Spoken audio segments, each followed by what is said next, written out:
Give it a minute to connect.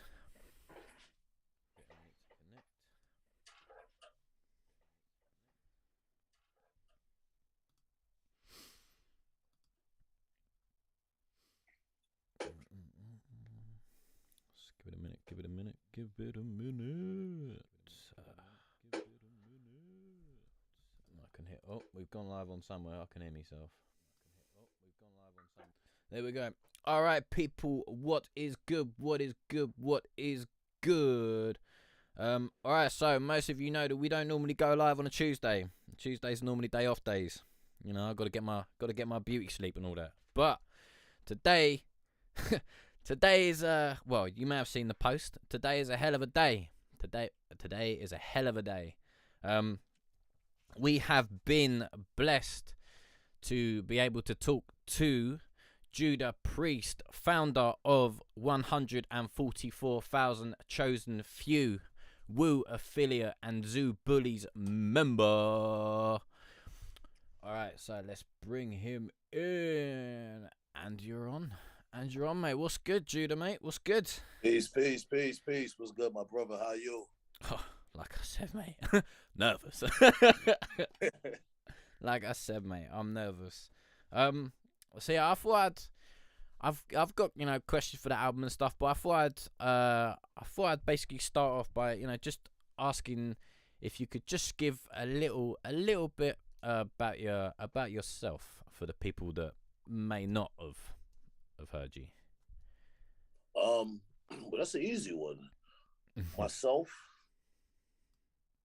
I'm an educated male growing up in a society where, as though they want us to be dumbed down and I don't conform to those standards. I am an MC. I am an engineer. I'm a businessman. I am a father. So it's a lot of things that I am. That makes up or comprise the Judah Priest for mannerisms. So been doing the music since I was a kid. As you said, Wu-Tang. My older brother is Buddha Monk from Brooklyn Zoo. That's my blood right there. Actually, he's not the one that founded me though. When I first came out though, that's the crazy part. Okay. I was actually founded by Killer Priest and G Clef the Mad Composer. Done a couple things, Wu-Tang related. I appeared on Solomon Child's albums, about 4 of them. I was on Holocaust from the Black Knights.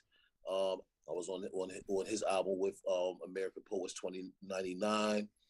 I have done tracks with Capadonna. I done toured the world. And now I'm focusing solely on my mission, which is 144,000 Chosen Few in the collective. Mm-hmm. Yep. So just going back, like there is a question later on, but I think I'm gonna kind of ask it now. So you said about the engineering bit. Is that because I do notice you post the pictures of like in your studio, frat house recordings? Yes. Yep. And then so you post the pictures in there and that, and so is the engineering going to do music production? Yeah, well, I do not like producing beats no more. I did that a long time ago. I have a strong team around me. You know what I mean? I have producers like The Blacksmith, Smooth Mass Beats, Bully Boy Productions, and this is all 144. Sam the Grouch. Yeah.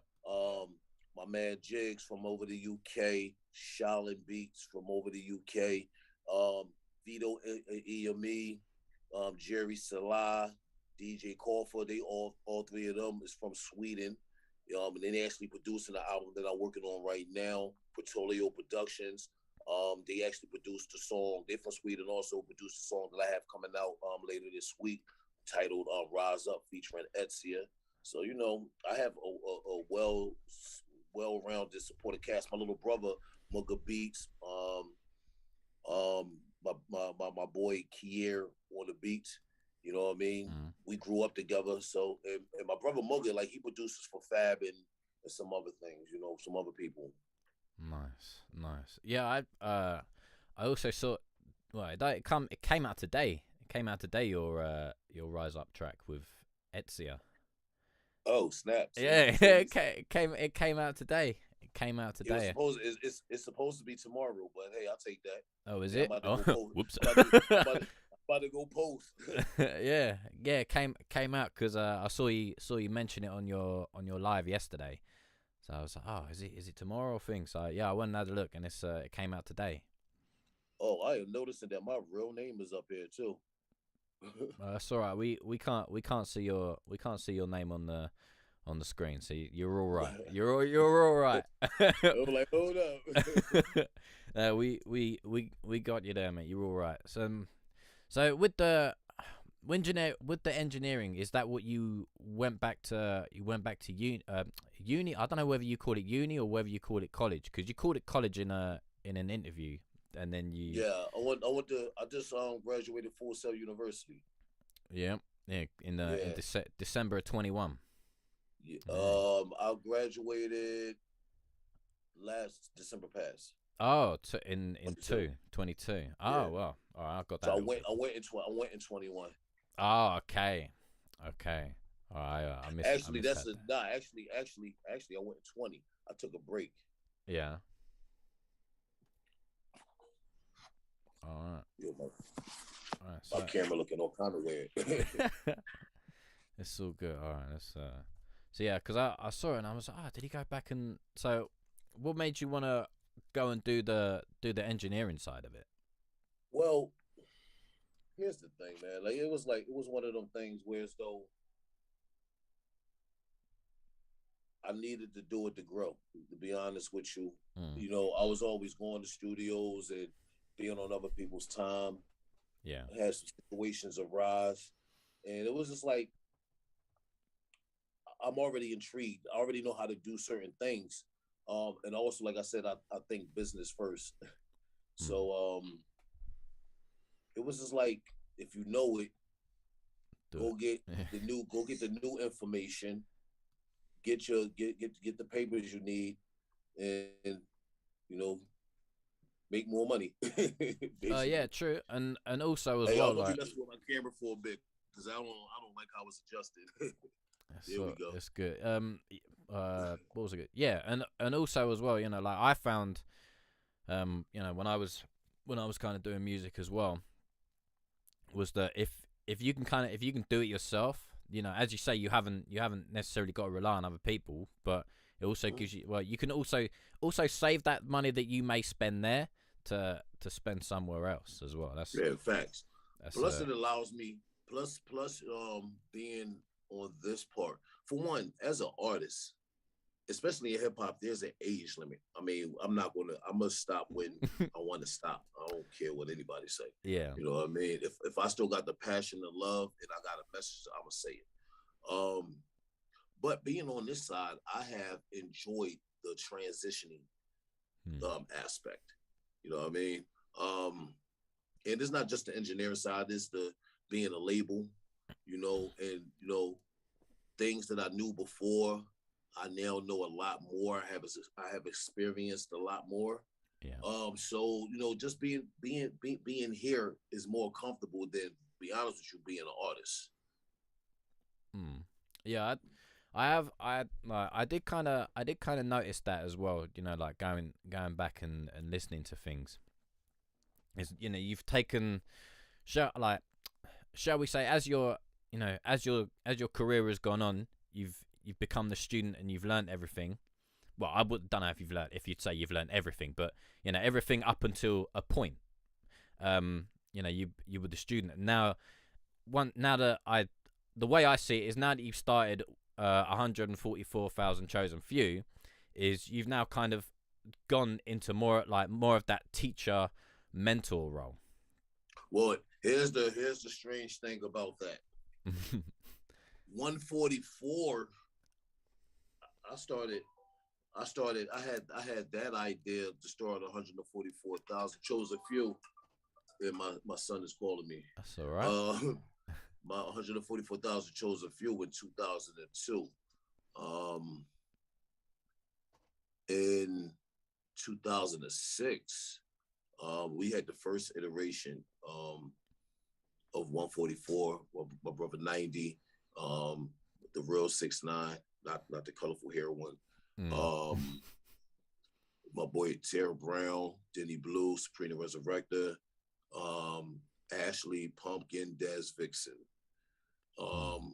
That was the first version of 144, and it kind of slagged off. It didn't go to where we needed Yeah. it to go. We did some things, but then it brought us to the new incarnation, which is the steady members right now, which is Sabrina Resurrector, myself, Father Time, Smooth Mass Beats, Fire Nation Flames, Grand Centennial.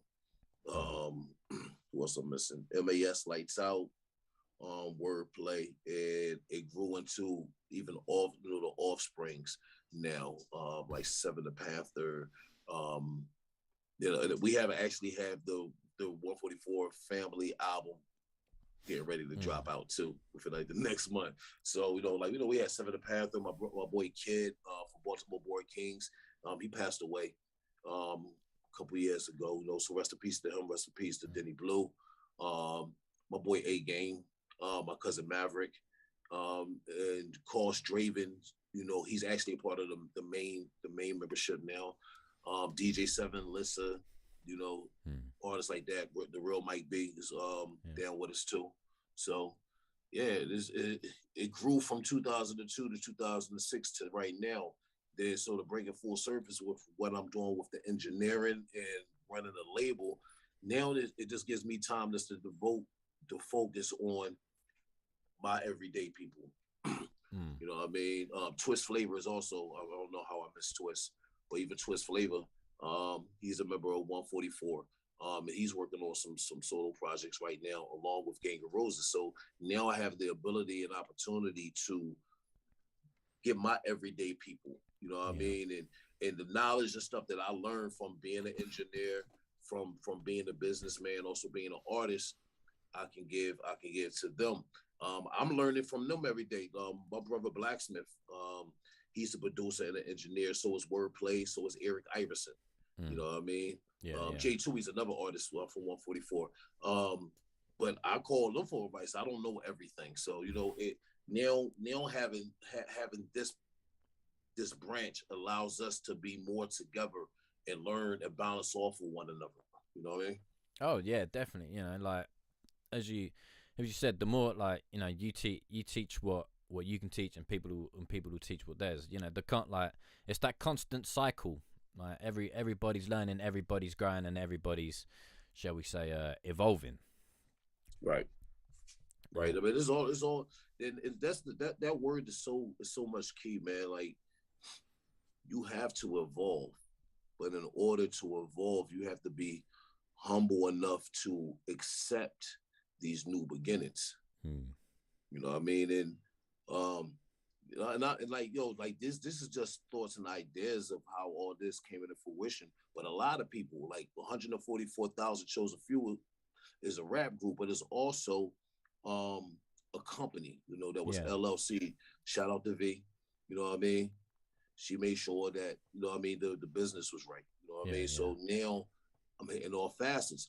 And when I say like it's really like other people off of an idea, I gotta shout out my brother Rob Swartz from Humag Distribution, who helped me, who showed me something different. Sometimes we want certain things, but it's we just don't know how to obtain that certain thing. And then the Most High sends the very people that you need to show you those things. So my everyday was the 144 V, Rob Swartz, and and everybody that comes along with that. Is when I say it's family, it's family. We learned, and Rob gave me an opportunity, and everybody else stuck out, and wrote it out with me. No, that's good. And also with Rob as well is, well, I like the other day you were on the conference about the owning your masters and stuff like that. So now you own all your masters, and you've and you've done all that. Was Rob part of that as well, or was that mostly? Well, here's the thing. Rob did the first annual. So in Philadelphia, there hasn't been a music conference in Philadelphia in over 20 years. Mm. So Rob Swartz put on a music conference. Yeah. And we talked about all these, you know what I mean? And it had A-listers, B-listers, C-listers, you know, people who work in and out of the industry behind the scenes. In the panel that you're speaking of, I met Peter there. Me and Peter was in the back room out as the conference was going on. Right? Yeah. We in the back room just talking. He was with Sleaze from the group Gangsta Grass. I was talking to my guy from the old school group Nucleus. Mm. You know, I ain't gonna front. I was bugged out. Like, yo, I'm really I'm talking to dude. Like, you know what I mean? Because I'm a fan of music. I'm a fan of music, and I'm a fan of good people. You know what I mean? But we was talking about something, and I think my artist Javi the lieutenant, the lieutenant was with me when we was just talking, and it was college students there also. So we don't know each other. We don't know what each other do. We just know we at the music conference. Yep. And we just started talking off of a question that one of the students asked about the MLCs and collective royalties. I had just figured out Song Trust all these years. I just figured out Song Trust around that time. Yeah. And the MLC the MLC was actually at the conference. So I was saying how I had the opportunity to learn more about their company for mechanical licensing, but it was upfront and direct because they are the very people who works there is face to face with me having a conversation. Yep. And Peter chimed in, and we stayed in contact since that day. Like Rob, like I said, everything always come back full surface because Rob created an opportunity. Yeah. But it was up to us with inside that opportunity to grab hold and make the connections. I met Rob Fields there. He deals in the metaverse. So now I'm learning about the metaverse. Who else I meet there? Because it was dope. Jeff Hammer works with a financial group, a financial investment group. We need that, right? Oh, yeah. So, and see, my thing is this. This is always my standpoint. You know what I mean? I always want to obtain the information. It's like even being spiritual, right? Not religious, but spiritual. See, I don't have debates about who's right or wrong, whether you Muslim, Christian, Jewish, whatever. You know what I mean? Yeah. My thing is, if I can learn from you something that I can apply to my life and to be used for good, and I can master it, I'm gonna apply that and I'm gonna give it information to somebody else. So it's the same thing in music. They giving me some good information. They teaching me good things. It's one thing that's in this music industry, the industry in a whole, everybody tends to take information and keep it for themselves so they can capitalize on themselves. But you said you gave me permission to cuss, and I said I'm only going to do it when I really mean it. Hey, right? By all means, mate. I gave you permission. So motherfuckers only do that shit when they trying to be selfless. You know what I'm saying? They selfish. You know what I mean? They wanna obtain information so they can capitalize on themselves. But see, the problem with that shit is when you do selfish acts, you stagnate yourself because no one man, no one woman has ever gotten to a place in their life and their career without somebody else. So my standpoint is to learn as much as I can learn each day. And I'm going to share. If a person asks me, I'm going to let you know. If I'm just in a simple conversation and whatnot, I still may give you information whether you asked about it or not. You know what I mean? It can't be no selfish acts in life and inside this industry. You know, and if people want to take the time out to give me this information so I can succeed, Hmm. why wouldn't I? Why wouldn't I want to see the next man or next woman succeed also? Yep. Definitely, definitely. I agree. I agree. You know, like if we'd done anything, or well, if we do Can everything I, all by ourselves, you know, we're either you alright? yo, I'm in the chat, right? Yeah. And I I take it.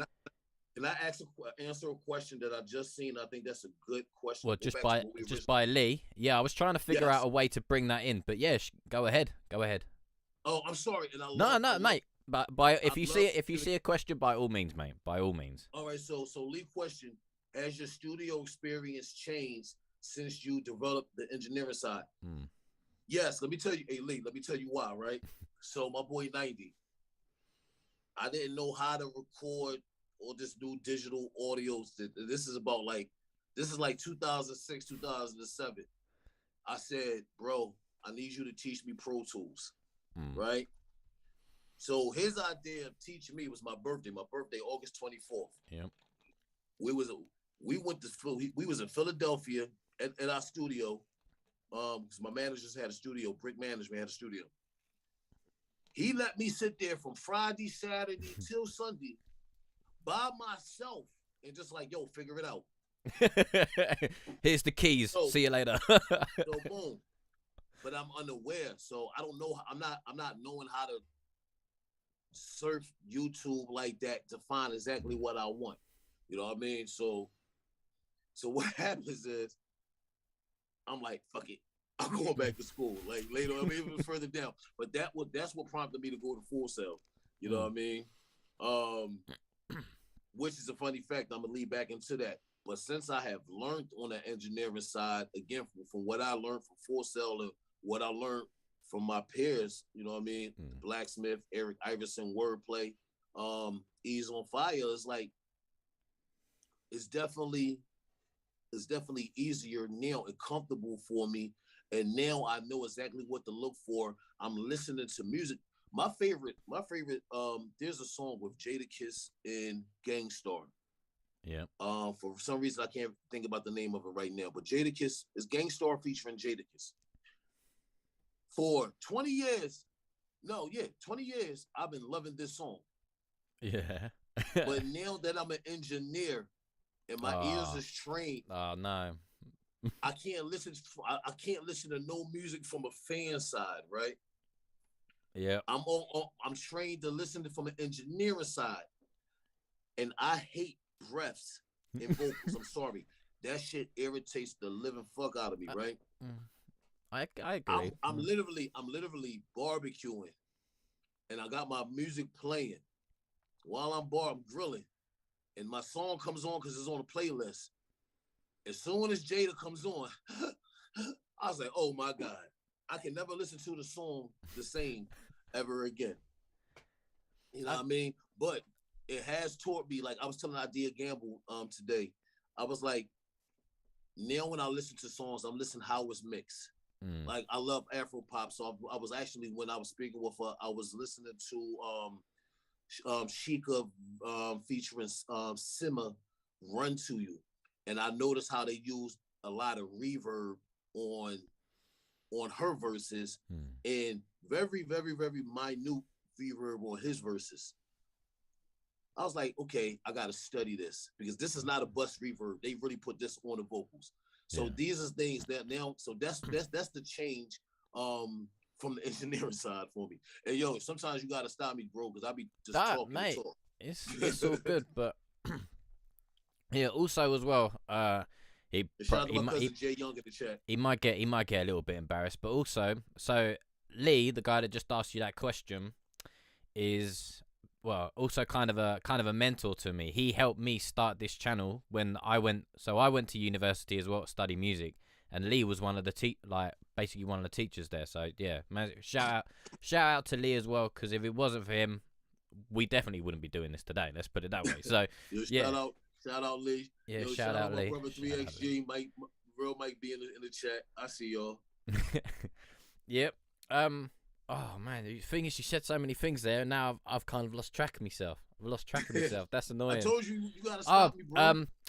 yeah, so you know, listen, going from that fan side of things to the engineering, and now like Lee might correct me on this. Now I know he's here, I'm a little bit nervous, but it's that active listening, because you know it's, you know, like when you're a fan and you're just like, yeah, this is real nice, but you know, as you say, once you get into that production and all the like elemental side of things, then, and you say you train you're like, well, you're training your ears, and then it becomes that very active thing, because like you may listen to a track for 20 years and may not notice, you know, a percussion or something in, I don't know, it might just be like the slightest tambourine, and you know, you think, oh my god, I've never noticed that. Or you know, there are songs like, here's a song for you, but it's Rolling Stones and Give Me Shelter.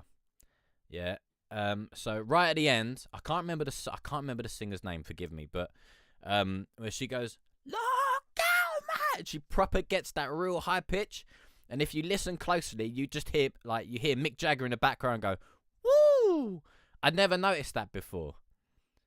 But That happened to me. yeah, and then you go That back and you listen to things, and then you know there's a Razorlight track and a Red Hot Chili Peppers where you hear like random screams in the background that were, you know, recorded in during their recording process, and they've just kind of like squashed them down, and you're just like, how do I not notice these things? oh now, I can tell. Yo, shout out to Statin Star. Shout out to Buddy. Yep. I see y'all. Appreciate y'all tuning in. Hey, yo, I can literally tell now. For one, I'm gonna use Mike B. We had a conversation about microphones today. I ain't gonna put it all out there. I'm like, yo, he showed me a mic. I'm like, ain't no way in hell you use that to record vocals. You know what I mean? I was like, yeah, you did 3 to 4 compressors on it now. He's like, no, I didn't. I said, let me see your chain. You know what I mean? And he showed me the chain. He used 2, but then on his sends outs, you know what I mean? He had other things. I'm like, bro, that's a compressor. But if 3 years ago we would have had this conversation, I want to be like, bro, I don't know why you're using that mic, but I don't know what's the difference. Let's do the same thing. But now I know. And now even when I listen to music, right? Like my favorite band is Queen, right? Yeah. I love Queen, right? And there's so many variations of different things that I've never noticed before that I have noticed now. Like Bohemian Rhapsody, for one, is the greatest song ever written. That's my favorite song, right? But when you listen to stuff like Radio Rebel, now that I'm on this side, I can hear different cymbals, little kicks, I'm like, why haven't I heard this? This song is older than me. Yeah. So you like, that's why I love music, but I love this side in particular, because now I can enjoy it more. You know what I mean? Like people, all right, I'm about to say some shit. Say it, mate. Say it. People be like, yo, man, like, all right, they be like, yo, son, yo, Judo, like, yo, you heard the new Wu-Tang track? Don't ruin it. Don't ruin it for me. No, not because here's the thing. Growing up, and this goes inside of what I'm saying, and I'll make it make sense. That's fine. The same way I can appreciate music now being on this side versus the fan, it's the same thing. Like, I grew up a fan of people's music, not just Wu-Tang. I grew up a fan of music, right? But when you start being around people, it turns you. Sometimes it turns you off. Sometimes it turns, you know what I mean? It turns into even like better, you know what I mean? And nothing is bad happened with me and Wu-Tang. I don't want that to get out there. Yeah. But people want to Wu-Tang me to death. You know what I mean? I said I was gonna give you a tearjerker, right? I told on the other side, like, I was going to say something that's going to, like, oh, holy fuck. Yeah. I said that, right? So just that moment, bro. When I was with G Unit, right? Yeah. Yeah. See, you shook your head. You're like, oh, really? You just going to? No, mate. I've got. Thing is, you're pressing on questions that I want to ask, and I'm like, God damn it. So the 2 years I was with G Unit, right? Yeah, G Unit Riders. And that was because of shout out to Echo Quinos, who got me over there with G Unit Riders, and whatnot. Mm-hmm. Like I like 50 music. I like G Unit's music, just like I love Wu-Tang music, and all the affiliations and Yeah. members and ghost members. I love it. But when people find out what they find out, they can't unfind out. Oh, So something they tells me wanna you're gonna ruin it for me. they wanna pound it pound like, yo, bro. I'm gonna show you a difference. I can go into a club, right? I can go to a show right now, son. Mm. Right? And everybody in the group laughing and shit. But I can go to a club right now, and if my name on the flyer, the first thing they're gonna play is some Wu-Tang shit while I'm in there. I could be with Buddha, I could be with Solomon Childs, I could be with Hellraiser, I could be with Capadonna. And I'll be in the club like, just Lord, just take the wheel. But if I go to Wisconsin, right? Mm. Just imagine, just appreciate this right here. I went to the last time I went to, well, no, not even the last time, 2020, 19 or 20, I went to Wisconsin. Yeah. And I appreciated the fact that they was playing NWA straight out of Compton when I walked in there. I was like, yes. You know what I mean? Because it was wild. Like it was like, and they didn't play no Wu-Tang stuff, or they didn't play. You know what I mean? Like it just becomes overbearing. And I love my brothers. You know what I mean? Mm. But sometimes it's the overzealous fans of Wu-Tang. You don't want to listen to it. We heard it. I think it also comes under that sort of, like, shall we say, the umbrella of Wu-Tang as well, isn't it? You know what I mean? Like, yeah. And then I don't know. This might be me just reaching a bit, so forgive me. But it might be not. You've got like Wu-Tang, and then you've got the affiliates of that, and you've got the affiliates of the affiliates and stuff like that. And I think it does kind of get, if you're not really into it, it gets a little bit overbearing of who's with who and so and so. So I think maybe they kind of play it safe with the Wu-Tang. Like, again, if I'm reaching, please tell me. No, you good, bro. You good. So here's my thing. I can't. For one, I'm not Wu-Tang police. You know what I mean? I'm not Wu-Tang police. I'm not going to say who is, who ain't. When people hit me, it was like, yo, who is this person? Like, don't ask me that. I told them, like, yo, that ain't my business. Yeah. You ask them. You know what I mean? I know me. I know me. You know what I mean? Yep. Even when people want to question, which I don't understand why people question me. You know what I mean? If you look at my track record, look at the resume, look at the documentaries, I'm there. I'm in it. I'm speaking. I'm in it. Like, but even on tracks, albums, I'm there. You know what I mean?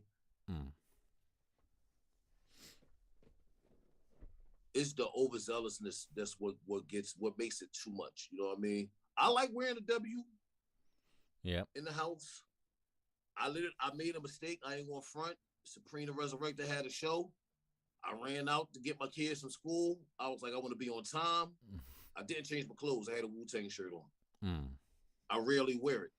You know what I mean? If you see me with it on, it's for a reason. 9 times out of 10, right. Or with them. But you know what I mean? Me myself, like moving forward, and even now, like it's all 144 for me. Or, I love Wu-Tang. I love my G Unit peoples. I love my BMF peoples. You know what I mean? But it's this is you know what I'm saying? It's mathematics. You know what I'm saying? We gotta build in order. You know what I'm saying?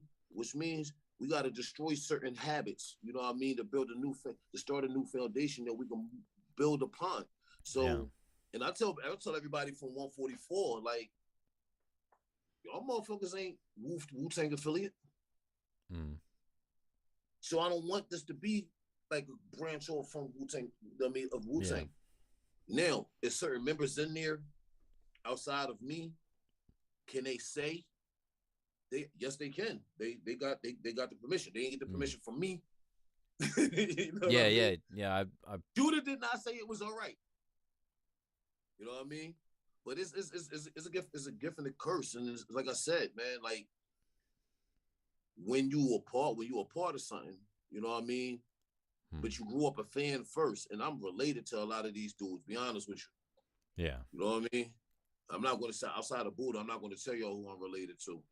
No, no, But that's cool. That's cool. but you know what I mean.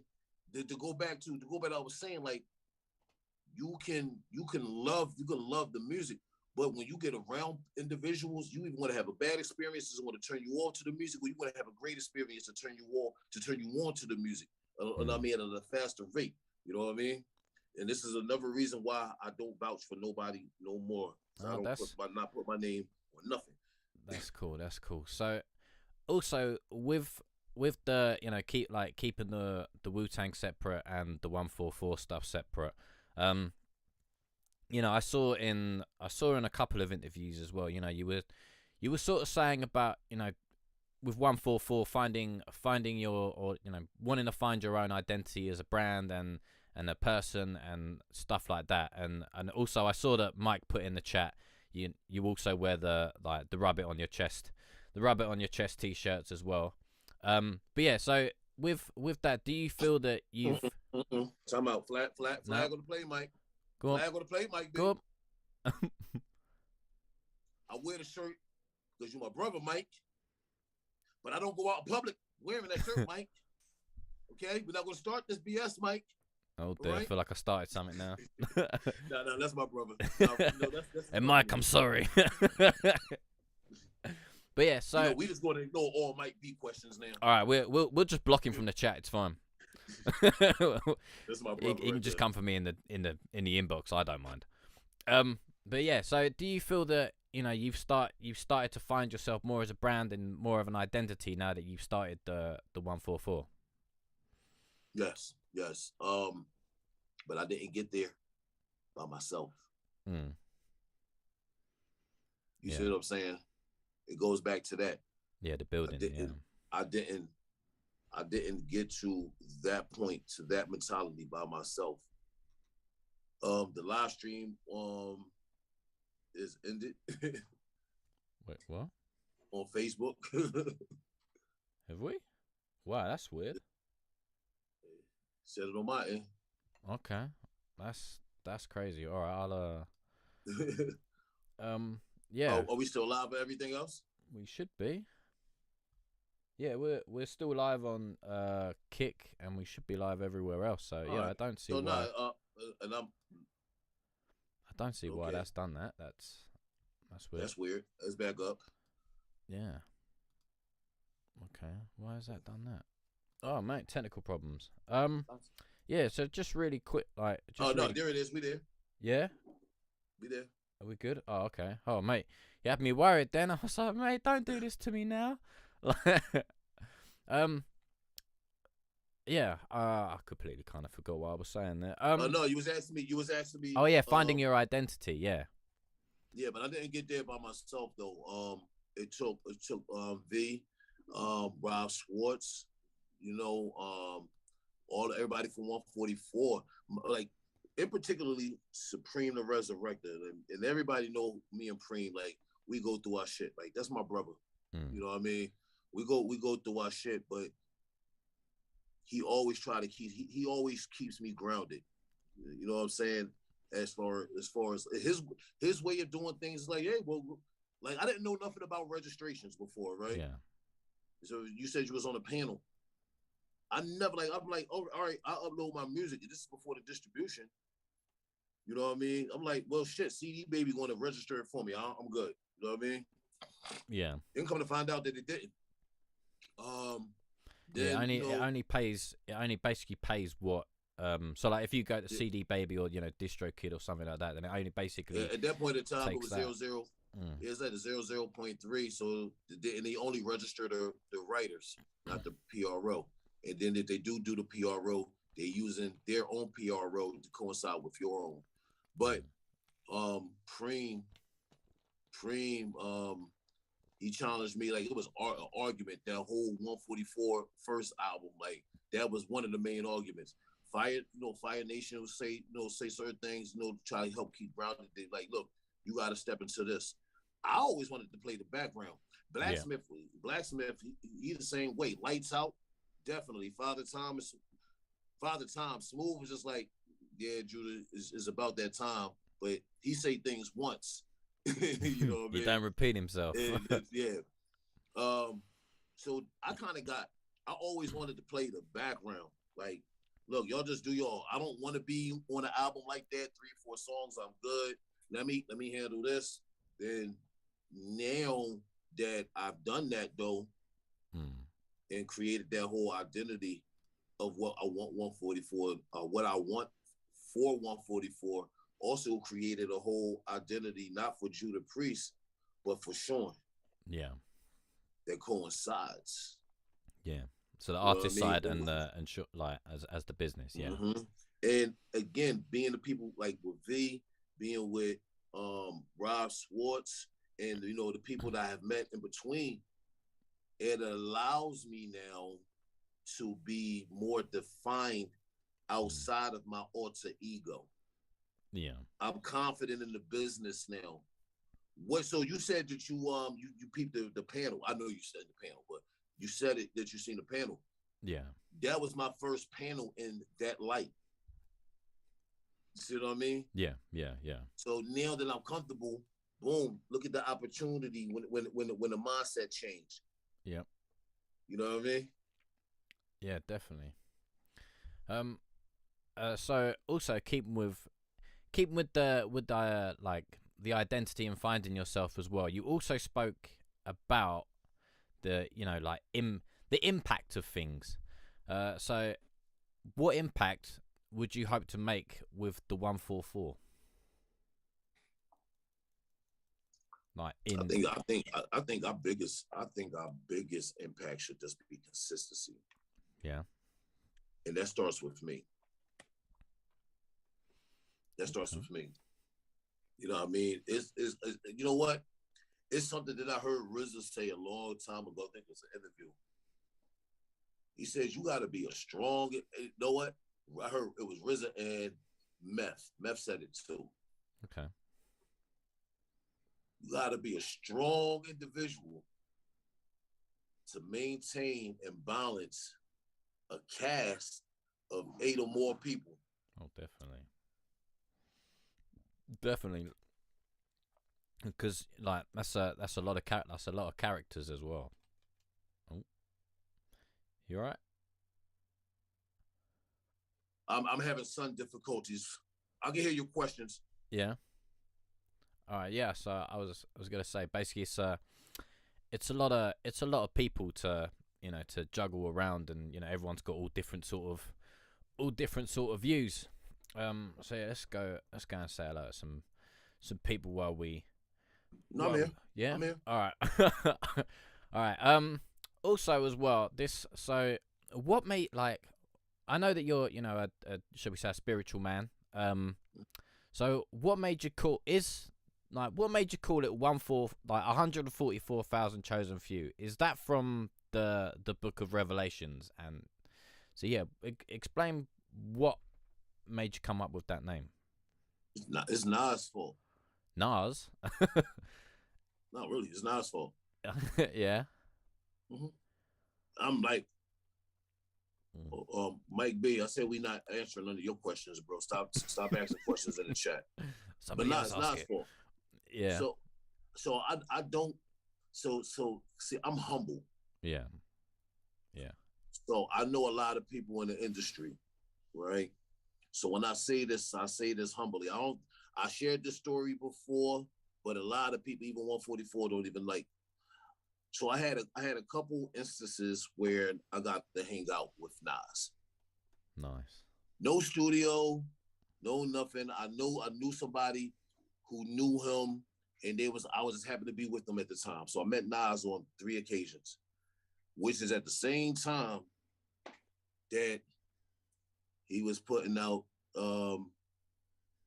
Hip Hop is Dead and Death to Auto Tune. Ooh, mate. Hip And hop he is dead actually was naughty. and watch this. Well, just so you can see the chronological timing of what I'm about to say. Hmm. So Hip Hop is Dead, Death of Auto Tune, and he just him and Killer Priest just did 2 songs together, Okay. right? So this is the same time. Remember, He put out two albums in a year, Yeah. Yeah. like bookends. So like a conversation, in the conversation, I actually like what made the this is the question. What made you say hip hop is dead? I asked him. Now I'll be honest with you, I was not expecting an answer. Okay. You know what I mean? Okay. Because we just getting introduction. Like this is but this is fan. Like this is not even Judah Priest talking. This is like all Sean talking right now. Like, yo, why you say that? So this is why I said it's Nas' fault though. How can hip hop be dead if I'm alive? And since I'm alive, God has sent his chosen few. He said there's 144,000 that will be chosen to enter the gates of heaven upon the day of rapture. But if you go ahead and you take the same analogy and you flip it, right? Because we know that music is just a message, right? We all, it doesn't matter if it's hip hop, rock, rap, could be Taylor Swift doing I'm blue, dabba dee dabba da. There is a message in it, right?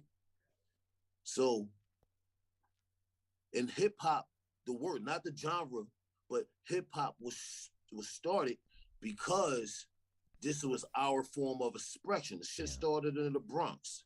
Even though I don't like that many people that live in the Bronx, it started in the Bronx. You know what I mean? Yeah. And it grew. We coming out of discotheque. You know what I mean? We fresh off the hills of the disco era. You know, then we got the hip hop, the hippie to the hippie, the hip hop, you don't stop the rocking. Bang bang boogie. You know what I'm saying? Yeah. So it's like we giving out on these. I hate to put it like this. I'll do it. Slavery time, we had to share stories, right? That folk tales is what they called them. The fuck you think rap is? What you think hip hop was? It wasn't even a rap. What you think hip hop was? We start telling. It's a new style of music. Yeah. Start telling our message of the inner hoods. That caught on, right? Yeah.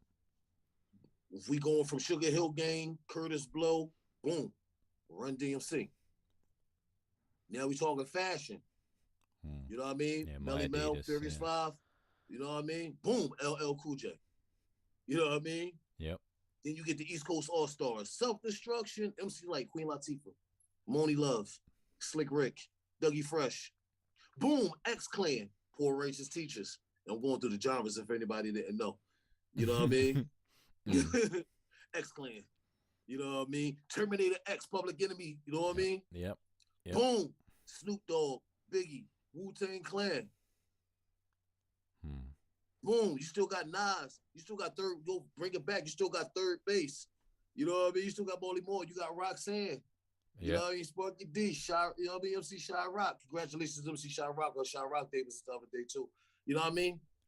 But watch this. Then you got State Prop. You got Nelly, Country Grammar, whole new genre, right? I promise I'm getting to the point. It's all right. Go watch this, right? Country Grammar. Then what happened? We get backpack music, right? You get to J Electronicas. Yeah. Right? Then what? Then we got hyphy music. Then you got trap music. You got EDM, drum, bass. Yep. Electronica. Shout out to Audio FX. You know what I mean? So watch this. With all these genres that's based off of hip hop, and I'm still here giving a whole message of that, you know what I mean? Which is technically, let's call it the forgotten language, right? Yeah.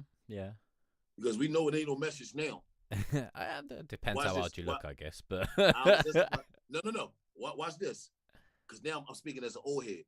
Okay. I did that for a reason. It's not our message. It's the young kids' message. Don't agree with all that shit. And no, my son not dyeing his damn hair red. The fuck? No, we're not doing that. But hip hop can't be dead if I'm still alive. Hip hop can't be dead if anybody with a message and a meaning that's here to help catapult a generation. Yeah. But then, You know what I mean? but you could, Then that's what the 144 comes from. But then you could also, I guess, you could also argue, you know, what is hip hop like? You know, what is hip hop to you? What is hip hop to me? Because you know, hip hop is, you know, the umbrella. Like rap is the music, and you know, you got rap, DJing, graffiti, break, and knowledge.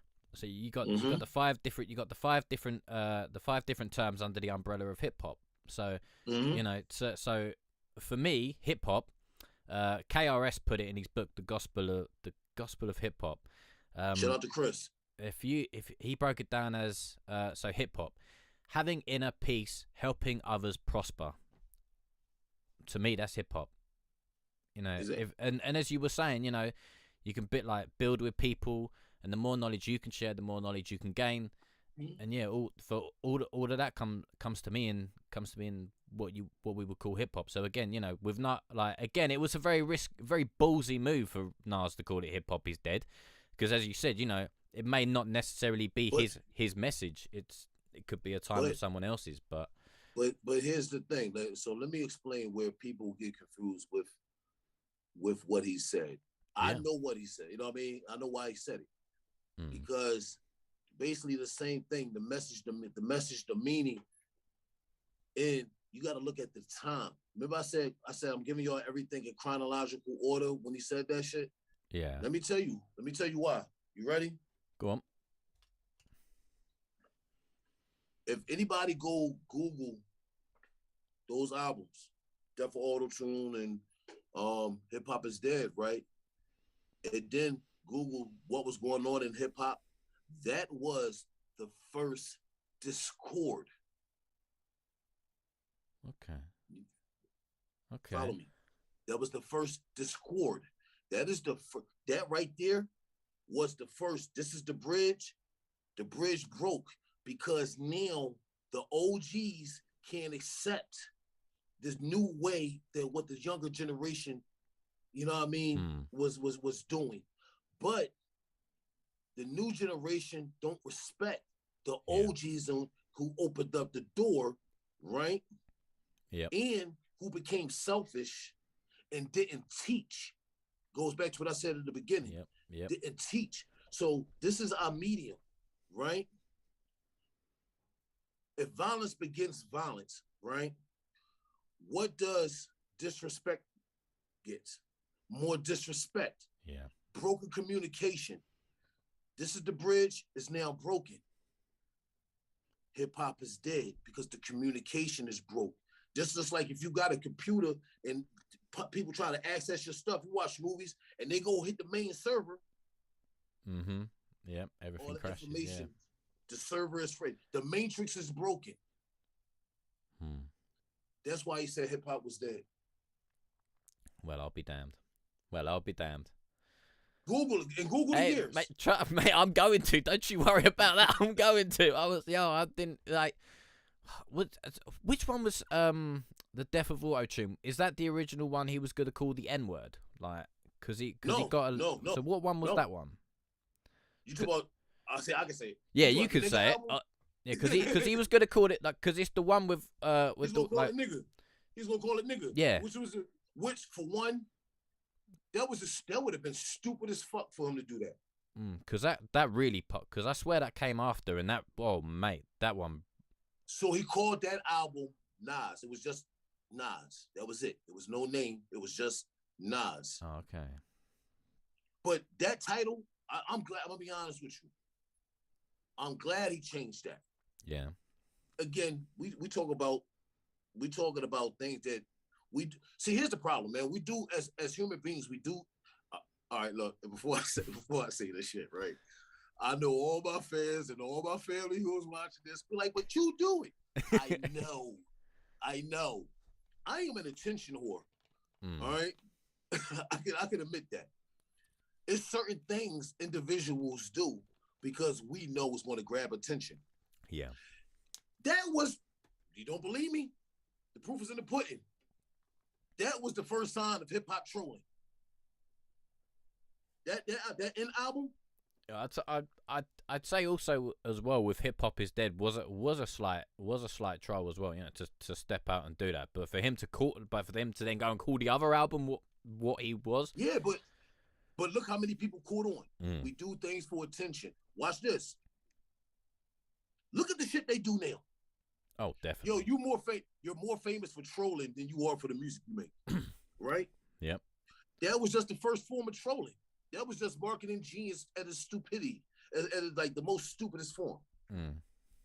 I agree. You know what I mean? Like, he knew. Now, would I ever do some shit like that? Hell no. I don't care if it was marketing. I don't care if it's going to grab. It's just certain things. I'm going to be honest with you. And I'm breaking myself out of the habit. I don't like that word, period. Yeah. I despise that word. It don't matter who fucking say it. I don't care if they black, nothing. Like, don't say it. It's like, because it doesn't uplift us. And like, that's like, to me, and for anybody, y'all can say what y'all want in the chat if I say this. I don't care, right? We took something, and it's the same word. I'm gonna be honest with you, and I don't get into debates either. That's just fine. The same word. I looked up the word Christian when I was 14 years old, right? In the Bible dictionary. And the word Christian in the Bible dictionary had two meanings. Okay. Yeah. The first meaning was a word used as a derogatory remark made towards people who follow Christ. The second incarnation of that definition is a word described as followers of Christ, right? I'm not paraphrasing; those are verbatim, right? I believe you. Now they changed it because I every couple of years I go back and see if the definition is still the same. They have changed it, right? It's the same word as nigga, because it's a word, and I said it to say this for us. And I'm talking about us, right? It's a word that was used as a derogatory remark towards us. Then now, just because we take off the ER and add a fucking A, it's all right. No, the fuck it's not. And I'm a part of the problem too, because I had to stop myself from saying it recently. I don't hold nobody. I don't like the word no more. I don't like it. I ain't like it before. It was just something that was in my community. It's just a product of the environment, right? I don't like it. You know what I mean? Which goes back to Nas. I would not have put that on there, knowing the kind of response or kind of backlash that could come with that. Because also, if you look at it, not only was it the N-word, look at the picture that was on the cover. Yeah, he was depicted as Christ after he received the 39 lashes. Yep. Yeah, that's more trolling, because now you know the Bible thumpers is going to come after you. Yeah, definitely. But yeah, so. Oh man! All right, so I'll quickly move this along. I notice I'm keeping you a little bit, and I apologize. Oh, I'm good, bro. Oh, okay. I'm good. Oh, well, in that case, carry on. So to just kind of move it away a little bit. You know, in your career and stuff. How do you now find, you know, how do you stay motivated? I'll say that again. How do you stay motivated and inspired creatively? I know that's a bit of a rant, but I thought we'd try and take it like proper left. Nah, I stay motivated. Like, first and foremost, life motivates me in general. Life, I can fuck it. I put it out there. I like nature walks. I don't care. It's nothing to be ashamed about. Oh man, no, well, it's good for you, isn't it? It's good for you, yeah, like the nature, the clean for air. Yeah, it's peaceful. It's peaceful, right? My children motivate me. My family motivates me. My friends motivate me because they push me to do better every day. Life tells a story, but you have to be willing to open up the book to read it. which Yeah. means if you're just walking down the street to Dunkin' Donuts, just look for something that you never seen before. Or maybe if you've seen it before, try to look at it differently. Like I ain't gonna front today. I said that for a reason because today I was walking down the street, and I do a lot of walking now. Mm. I'm starting to get that dad bod. I don't want that. So good. I don't know. Method Man been back in the gym. It's like, yo, bro, like He hitting it hard, man. But He's built like a tank. it was crazy as this. Like I'm walking down the street, and the wind blow, and I just noticed how the leaves of the trees was blowing. Mm. That was different for me. Yeah. But you got to be willing to open up the book to read. You know what I mean? You got to be willing to open the book up to read it, right? Yeah. So now I'm sitting. I hear the birds chirp every day. But now I'm listening different. That's inspiration. I seek out each day to learn 5 things that I didn't know before. Something new. It's always just like I tell my children. You know what I mean? You can learn each day. You should be able to learn something new that you didn't know before.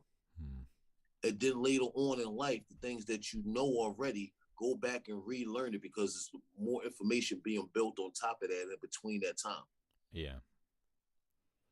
But that's what keeps me motivated. I don't smoke. I don't drink. I'm a square. You know what I mean? Yeah. There's certain things that I don't look at. You know what I mean? Especially when I'm on the internet. I don't see chicks twerk and all that. That shit don't appease me. Like, be honest with you. And the first person to say the G word, they're like, nah, that's called, it's not that, bro. I'm mature. I don't need to be looking at half-naked women on Instagram or Facebook trying to get attention. You know what I mean? Like that doesn't, it's not that. You know what I mean? Every day I don't like ice bucket challenge. I'm not looking at that. But what I am going to do is because I'm secure in my craft and I want to learn 5 new things every day. I'm gonna go to Google, like, yo, you know what? And I have this sounds crazy. I have business meetings by myself. There is Sean, there is Deshawn, there is Sean, and there is Judah Priest. Yeah. Judah Priest is my artist. Sean is the engineer. Yeah. Deshawn is the businessman. Okay. All right, look, I know that Judah Priest needs a radio interview. Then what I do? Watch this. You can tell I had a meeting myself. I put a post out, and I reached out to you, correct? Yep. Yeah, but that was Deshawn contacting you so that Judah Priest, you know what I mean, seems to be interested in doing the Judah booking Priest agent as well. Yeah. Yeah. No, real talk. Like if I got a call, you know what I mean, the book shows and whatnot. I'm not calling as Judah Priest. Hey, this is Deshawn. I'm calling for my client. There's the kind of meetings I have in my head. I know that shit sound crazy, but it fucking works. Because this is how you stay motivated. And this is how you stay motivated to learn new things. You know what I mean? Sometimes it takes a little bit of crazy to be sane. True. But then, you can also do that as, you know, like, so you've got 3 alter egos. Every ego play like is a different character. So, you know, Judah Priest is solely there for, you know, the music. Sean's there Sean's there like actively listening to the music and stuff like that. So that doesn't, you know, Sean might go, oh, do you know what? This beat's nice. I'll send this to Judah, and you know, then it's the two alter egos connecting, and Deshawn, was it? Sorry, I didn't catch it. Deshawn, yeah. Deshawn, yeah. So yeah, so you know, then you're out there doing these other bits. You know, you're not worrying about what you're gonna put in a verse, and you're not worrying about what beat you're gonna do it to, or you know, this and that. You're literally out there like, okay, I'm looking after these two. This is what I'm gonna do. This is how I'm gonna do it. Bish bash bosh. But yo, you know what I tell people exactly what I'm saying right now. So it's not great because, like, to be honest, man, I do it myself as well. Like I'm glad I ain't the only one. But what is this, right? So Fire Nation. Yeah. Fire Nation Flames, right? She is an artist that I grew, but I tell everybody, man, you gotta especially in today's industry, you gotta be the artist and the business person, Hmm. right? She gonna kill me. Uh, I'm this is glad my I'm in the sister. UK. So what happens is the day that she got her distribution, right? She got her own company. I was on the phone with her, Hmm. right? I politic? Yes, I help politic and whatnot. She called me all excited. Judah, you're not gonna believe it. Boom, boom, boom, boom. And I'm nonchalant about. Y'all see me laughing now because I'm a big douchebag. I pride myself on being a douchebag, Hmm. but I'm nonchalant about a lot of shit, right? Judah, just want to let you know, twin. I got my distribution, and gave it a look because we video chat, and I was like, all right, I already knew that, right? Real nonchalant. This is when y'all say she gonna kill me because now I taught you all that you needed to know, Hmm. but now there's certain other things, there's certain other stuff that I have to show you. And when I went to her studio, I met with her, I met with Blacksmith. I said, all right, you made the leap. You did this, right? But now, all the times that y'all said, like, yeah, you just tripping, you crazy, you about to really see. So Hmm. look, you got to have a business meeting between y'all two as partners in this business, but y'all got to have individuals. I said, yo, you the engineer, you the producer. You know what I mean? So yourself got to have a conversation about the artist that you want to work with, what kind of sound you want. And you, as the artist, but you the business owner, got to do everything that I do. Hmm. They ain't understand it at first Yeah, it's until until yep. call me in the middle of the night. I got it. I know you would. It seems crazy, but it works, Hmm. especially as an independent. Because listen, if you can't do these necessary steps for yourself, no, I tell artists this all the time. Nobody is going to care more about your business than you, even if they ride with you. They shouldn't. So no, I'm not getting on Google watching all these dumbass challenges. No, I want to listen. I know Judah Priest need radio shows, radio station slots. I need to find places to, you know what I mean. I need to submit music to. That's Yeah. how me and you met, right? Yep. Yep. You know, then boom, like nah, this is and watch this is called workflow for all the engineers. It's creating a consistent workflow, but not only creating a workflow, creating a network. Well, how you create a network is not just because you have the email or phone number or the Facebook or the Instagram, it's because you build organic relationships. Hmm. Henceforth, us right now, you know what I Yeah. mean? Like I pride myself to build healthy, mature, positive relationships. You know what I mean? That way, when I go have these business meetings by my damn self and I bring it out to the forefront, like I told you on the flip side earlier, right? Yep. I said, I appreciate your humility. If I'm wrong, say I'm wrong. I said, No. I No. appreciate your humility, Yep. and I appreciate the fact that, you know what I mean, you give me honest reviews. If you like it, Oh. this is why I like it. But if you think something need to be changed or you don't like it, you're honest enough to let me know why. You know what I mean? And that's I respect that a lot. So Man. now, when I'm in my mad scientist mode, I know what else now to incorporate. This is healthy, organic relationships Yep. built off of mad scientist shit. Amadeus, Nostradamus, all them motherfuckers is crazy. So was Judah. Well, like you said, everyone needs to be be a little bit crazy. But yeah, definitely. Like I always, I always see it as not. I kind of might be leaving myself out as a bit of a target for some, but whether I just kind of want to just meet new people, and if there's a way I can help, I like, even if it's by saying, I didn't think that this was good in this, or this was good in that. It's something I've always enjoyed doing since I was little, is just just trying to help people in ways. So if there's a way that I can, then I will. And if things come off it, like this has, mate, it's an absolute blessing. Do you know what I mean? It's an absolute blessing. And I like, I won't lie. When you like, as I said, when you messaged me, I was like, wow. Wow. Do you know what I mean? I did not see that. Like, I mean, if I had to sort of be a little bit cocky, I'd say you were probably about 3 years away. You know what I mean? I'd be knocking on your door in 3 years. But you come knocking on my door 3 years earlier. Like, I gave birth. You know what I mean? I gave birth. Like, yeah, it's time travel, man. That's how the stars align, man. You know what I mean? Like, this is how, like, be honest with you, the same way. It's like, see, here's my thing. I've never been afraid to mix. I remember I did a show. I've never been afraid to mix. You know what I'm saying? Like, I don't all that extra. Hey, you a star? You a legend? I tell people, they say that. I'm like, nah, I'm regular. This my thing. I'm regular, right? And I did it, and we did a show in Vermont. Yeah. I think I took 144 with me. I had a show in Vermont.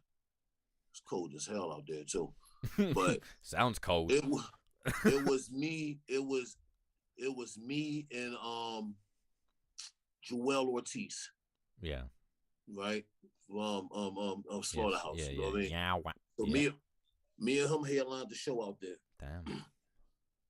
And this not a knock against Joel. He a dope individual. You know what I mean? But it was one thing that happened, but it was after the show, but it was about the show. Okay. See, I like to support artists. I don't give a fuck who I am. I'm going to be standing right there, front and center, in the middle of the crowd, watching you perform, shouting you on, right? I don't do it for clout. When I got back to my hotel room, I'm on Facebook, and somebody had a picture of me in the crowd. They was like, yo, I can't believe Judah Priest was in the crowd with us. Yeah. I'm not scared like, yo, no, we are the same, man. Like, yo, you do music, I do music, common interests. Yeah, you know what I mean? Yeah. Like, the foundation. I like to be amongst the people. But that's how you build the most organic, positive, mature relationships that strengthens networks, because we're not doing selfish shit. We are selfless. You know what I mean? In doing so. You know what I mean? Yep. Yeah, definitely. But again, like, you know, that also comes, you know, the name and the accolades and stuff that, you know, you've built over your career. You know, when people say, "Oh, look, you know, it's Judah Priest out here with us," like, you know what I mean? It's the name, it's the accolades. It's, I don't know if you'd want to call it fame or not, but you know, it does have a slight fame ring to it. Do you know what I mean? So, bro, when I tell you the most humblest thing is, like, I don't even see myself famous. Like, I don't recognition. I don't see my. I had this conversation all the time. In aspects where people be like, "Oh my God," I don't see that about myself. Because I work every day. You know what I'm saying? Just to be consistent. Yeah, but is that because you don't wanna like, I don't know, this, I might be reaching again, so if I am, tell me. But is that because, like, but then do you give yourself to look back and reflect on it? Or do you just think I'm just keep it moving, sort of thing? Nah, I mean, I reflect on I reflect good or bad on everything. You know what I mean? But it's just one of the things. There is nothing outside of, like, me and you literally just a few minutes ago just found out we had something in common. Like I said, I had business meetings to myself. I thought I was the only person that did that shit. You just said, no, people I do the have same a whole thing. book on it. Right. So watch this. That's how I feel about me as an artist. And yes, I mean, the Wu-Tang thing, like, hey, you know, that comes in. But it's like, yo, I'm working. The part that y'all don't see is I'm working the same way that y'all working. Yeah. You know what I mean? I don't know if my grind is harder than yours or less than yours, but I'm working. Yeah. It's like you're working. It doesn't, you know, you're working, whether you, like I say, you know, Matt, I'd have probably knocked on your door in 3 years. I don't know whether I've got whether I've got a slow work rate, whether I've got a high work rate. But you know, either way, every day I get up and I try, and you know, like thankfully enough, something somewhere has you know, helped me along, and yeah, that's how I see it anyway. I don't know about you. Yo, you know what's crazy this week? Because I'm looking at Mike B. Oh yeah, Here, Mike. But well, so the way that me and Mike B met, yeah, this is funny. This is funny, right? I'm just in the studio working. This is about like 3-4 years ago. My damn Instagram rings. I'm like, who the fuck is this? But I answered it. Yeah. You know what I mean? We built for a little bit, then I did the show. And we've been cool ever since. Like I just seen him like 2 weeks ago. Like I was in Hanover, PA. Like he family. Create that network off of positive, mature relationships, building a network. It's the same way.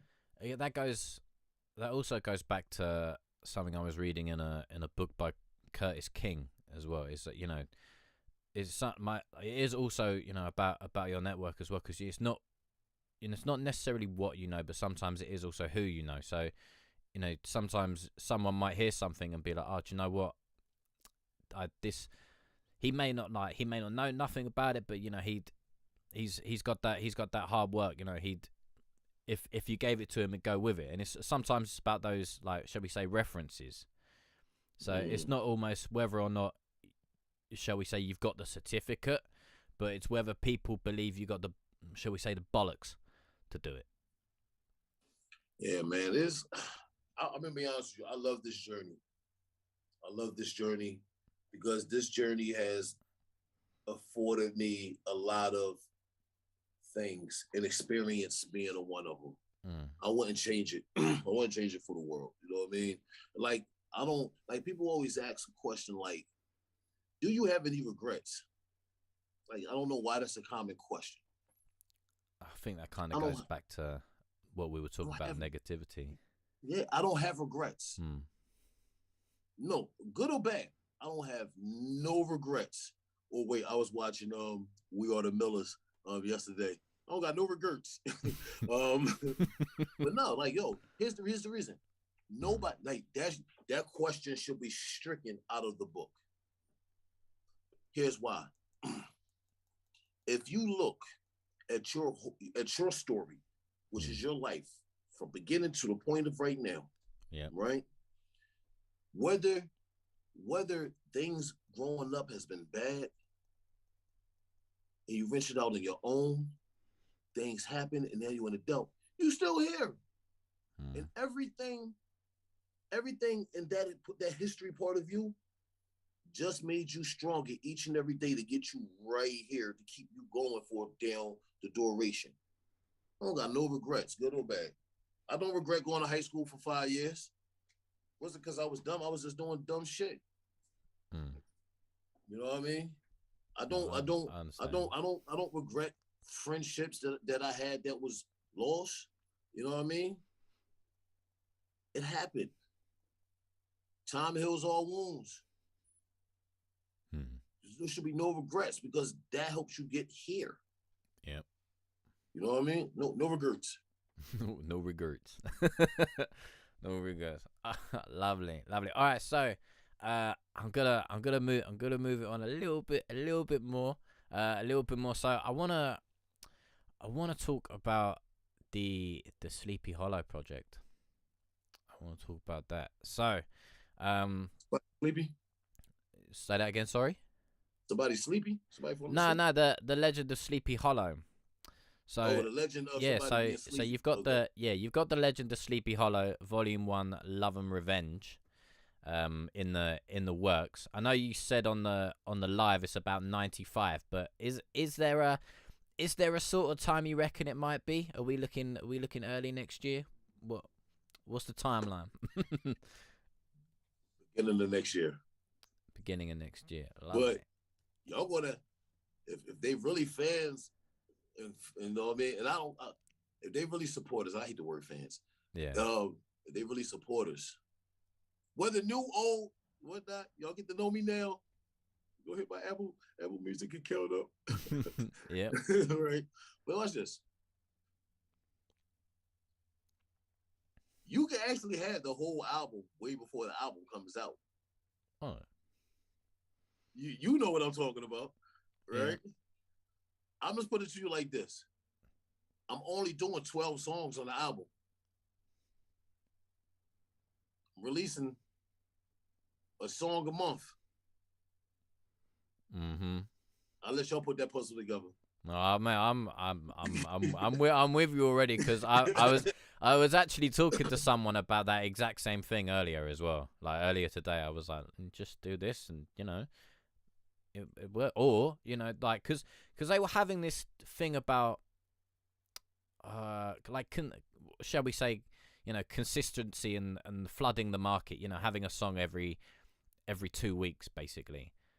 And I was like, well, I was like, I was like, if you really wanted to do it, that's 24 tracks in a year, and then pick your best ones, and do that as an album, or just do the one then thing. But I was like, personally, don't do it. Yeah, I said again, that all comes down to your message. Like, do you wanna spend the month? Do you want to release one once a month, but spend that month working on your messaging and stuff like that, or would you rather just kind of put out a feel good track every couple of months, and then maybe put out one of substance every 2 or something? So what I've noticed was this.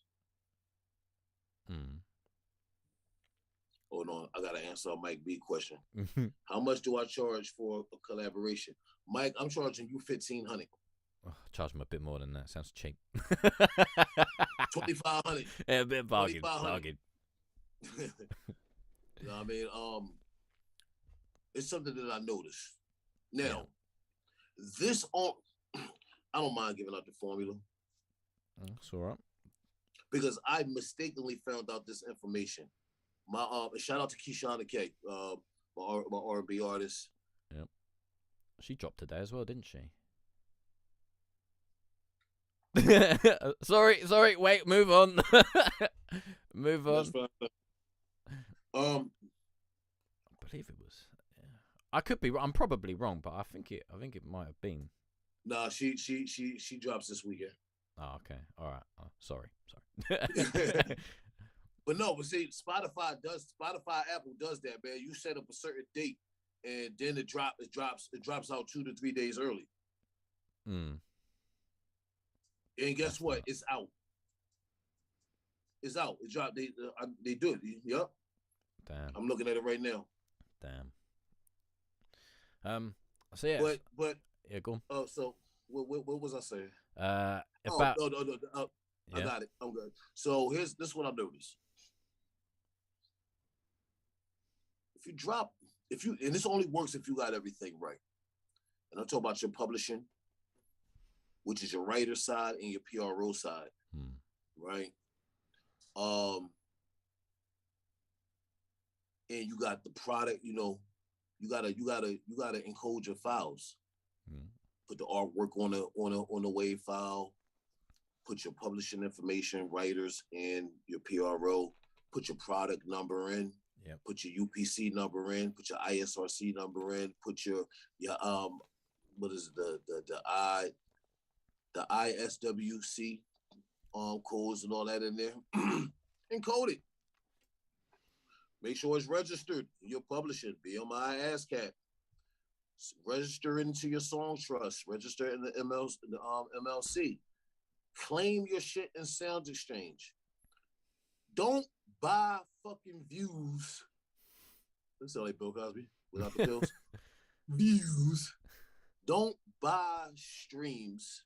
Just do it organically. Get an organic target market and whatnot. Upload that same file into your system. You get a radio quality mix on top of the mix that you already done. So now that it's going to people start streaming and everything, it's going to be at radio quality already. Just promote it. Promote it on Facebook, promote it on Instagram, promote it on Twitter, promote it on Halanis and all the other sites that I know about that nobody else know about because they look at the ice challenges on Facebook. And just get calculated organic streams for a month, right? Yeah. And you do the same process next month. But you getting that last single time to breathe. If you want to drop the first week of the single, first week of the month, drop a video the third or fourth week. This is gonna bring attention right back to the single. Do the same thing the next month. So at the end of the year, because you ain't buy streams and everything's the fuck organic, I don't care if you only got 1,500 streams. At least you know you got 1,500 organic streams, and at a 0.3, you know what I mean? 3 people to listen to 30 seconds of a song gives you 1 penny. At least you know how to calculate your stuff up right then and there. Because when you buy streams and all them views, you can't trick the system. The shit look nice on your page, but you ain't getting paid for it. Yeah. And you do that shit for 12 months. And I learned this shit with Keyshawn and K. Like, it fucked me up when I noticed it. Because when we did her album, I had already dropped some singles. But when I went back into the system and then I shifted the singles that was already in the catalog over to a new catalog for the album, once I moved that, I didn't notice her album came out. And I was like, well, how the fuck you do this? You had over your first day record streams is this? But the system, all the streams from those songs that we released as a single, every month, every 2 months, transferred the fuck over. I'm like, holy fuck. Nice. So getting back to the Sleepy Hollow. What's the inspiration behind this one? So the love and revenge. Well, for one, I watch movies. I watch too much fucking TV, to be honest with you. I do. I watch too much TV, right? But here's the thing. So I do weird shit like my albums, Dark Ages, Dark World, and The Day After Tomorrow. Yeah. So I do weird shit. Those is trilogy albums. If you listen to the songs, all the songs is connected to one another. Yeah. That's what Sleepy Hollow is. But if anybody who's followed my career, they know before I started bubbling, I'm from the mixtape era. Shout out to 50. You know what I mean? Created that new lane with the mixtapes and everything. Well, you had to do mixtapes, right? Yeah. My first mixtape was called Year of the Priest. It did well. But then I teamed up with DJ Flipside and we did Sleepy Hollow. Yeah.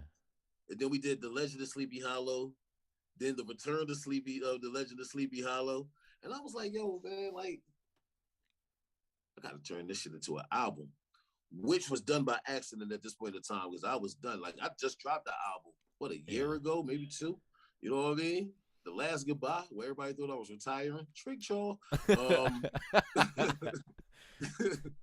But this Vito folk, this is Vito folk, Vito Iommi. He was like, yo, Judah. He's like, brother. He's like, yo, you got to do an album with all Sweeten producers. Yeah. I'm like, man, look, bro, I got too much shit going on. He's like, no. Please, brother, let me handle the project. I said, we can see. At this point, I'm not even feeling like rapping. Yeah. So he sent me DJ Kaffa, and I forgot the other producer name. He didn't stick around too long. But then he brought Jerry Salah in. And I'm like, holy fuck. Yeah. Hell yeah, let me go do this. You know what I mean? One of the songs that, you know what I mean, that I decided, I did take a song away with it, which was the Talib Kweli disc. Fuck that. But all the other, fuck them. But it turned into something. But now, like, you heard most of the songs. I don't know if I've heard most of it. I've heard a few. I don't know if I'd say I've heard most. Those are the ones I released. Yeah. So watch this. So now, like they done, boom, boom, they done got me into being a rapper. So Phantom of the Beats. If you're familiar with Little Kim, he produced Magic Stick for Little Kim. Yeah. That's big bro. He produced Maccabeus Theory, right? So I was like, Nice. man, shit, this is it's starting to come together. So now I need a title. Yeah. So even though the songs is all bright and happy and shit, I chose to go with the Legend of Sleepy Hollow because that is the other alter ego outside of Judah Priest. You know what I mean? In Mm. priesthood and Saint Valentine. I got 27 people living in my head, bro. Leave me alone.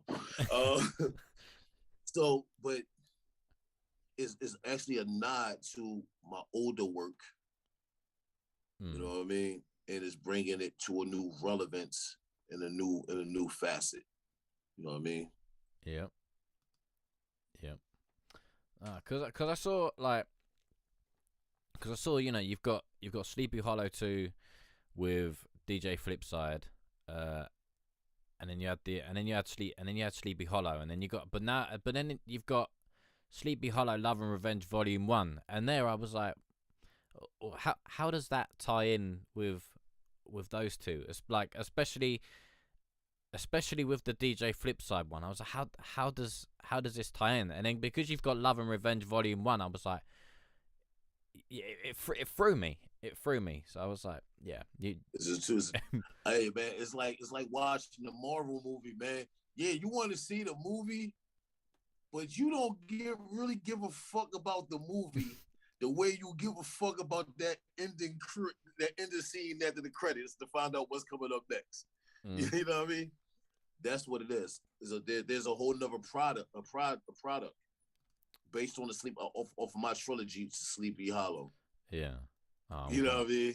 Yeah, yeah. I'm gonna have to go and re-listen to that. I've definitely So missed something there. Yeah, yeah, I've got. because see, so if you watch, I'm gonna give this is just me and you, bro. Like you can't tell nobody. All right, you can't tell nobody. This is just me and you. All right. We're live, right? If you listen to the singles right now, mm, and you go back and listen to my Dark World, my Dark Ages trilogies, okay. them songs is puzzles from that. There's Oh, that's cryptic. similarities. Yeah. There's Okay. things that's connecting, but I would never tell nobody what the connection is. But the Sleepy Hollow Volume 1 and Volume 2, there is a connection to Dark Ages 824 AD, which is my birthday, Yep. after the death of Christ. Um, it is a connection to Dark World, which I stole that shit from Thor, Part 2. To The Day After Tomorrow. I literally was watching that goddamn movie while I was making that Yep. album. But there's all iterations they did. There's puzzles inside the puzzles. It's like National Treasure. So, in other words, your catalog is a bit like a Marvel universe. Mm-hmm. You're okay. Okay, right. Well, now I've definitely got like now I've got to go and find out. Yeah, because like so I was gonna ask like why'd you call it Sleepy Hollow? Apart Well, from watching the film. nah, but no, you know what though? Like, I'm I'm fascinated. I'm fascinated with the whole Sleepy Hollow. Just like though, I'm fascinated with the Holocaust. You know what I mean? Mm. Um, so I have been like that's a real place, right? Yeah, I've heard. I've not been or anything. Yeah, like so it's like literally Terrytown, New York. You know what I mean? Mm. It's a real myth, Yeah. and where shit do happen. I ain't saying it's me or anybody else or like that, but it's a real myth. So when I start dropping the videos and everything, you're literally going to see me there. Like so, I'm fascinated with the whole mythology of it. Um, and shout out to my boy Supreme Almighty too, because he produced the horseman rides is another track that's gonna be coming out around the Halloween time. Yeah, yeah. Off the album too. But it's that mythology from the movies to the TV show to the books. You know what I mean? Like I just like weird shit. Like it really sticks. You know what I mean? Yeah, it's the like you say, it's the myth, like with the myth of it, like is it, isn't it, sort of thing. Is it, I quite like Greek mythology. You know what I mean? I may not be the biggest head on Greek mythology, but god damn, like some of that shit. I love Greek mythology. Just, I love Greek mythology. You know what I mean? Like anybody who watches any DC or Marvel, they gotta like Greek mythology because that's what all the characters is based off of. You know what I mean? Here's a clue for you. Go on. I said I'm just gonna give you one piece of the puzzle. All right. Look at my. There's a video that I dropped years ago. Okay. Right. And it's called The Resistance. Yeah. See, the topics go hand in hand. And if you look at the video, you see that we dressed up in a cowgirl's outfit.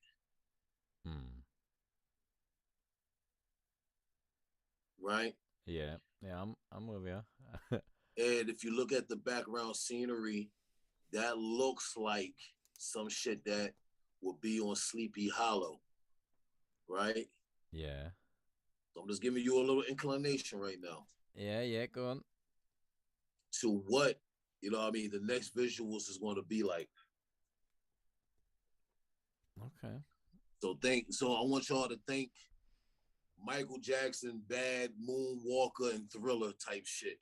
Oh, mate, I won't lie. Thriller scared the shit out of me when I was a kid. Yeah, this shit still fucks with me. Like, I'll tell you what, I can't walk. Like, I hate listening to it in the dark, especially like if I've got to cross an alley or somewhere kind of spooky. Like, and that song comes on, I'm skipping it. I don't care. I'm skipping it, and then I'll skip back and listen to it when I'm good. But yeah, it messes with me a little bit.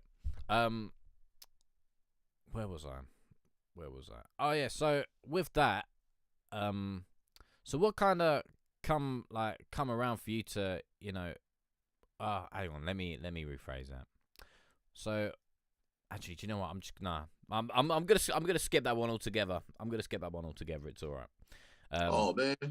Well, because I was going to talk about, I was trying to find a way to kind of bring in like your writing process and the things that you like to explore. But you did, but you also kind of, but you also kind of answered it. So I was like, Yeah, I said about water. Yeah. I said about water. I don't do what Twist Flavor do. I'll tell you that shit. He be driving on a highway, fucking writing in notebooks while he's driving, listening to like, bro, keep your hands on the steering wheel. I don't do that shit. Sometimes I'm gonna be honest with you. It depends. Like if I'm in a relaxed mood, I'm going by the water. Yeah. If 144 here with me, I'm writing on the spot because it don't take me long.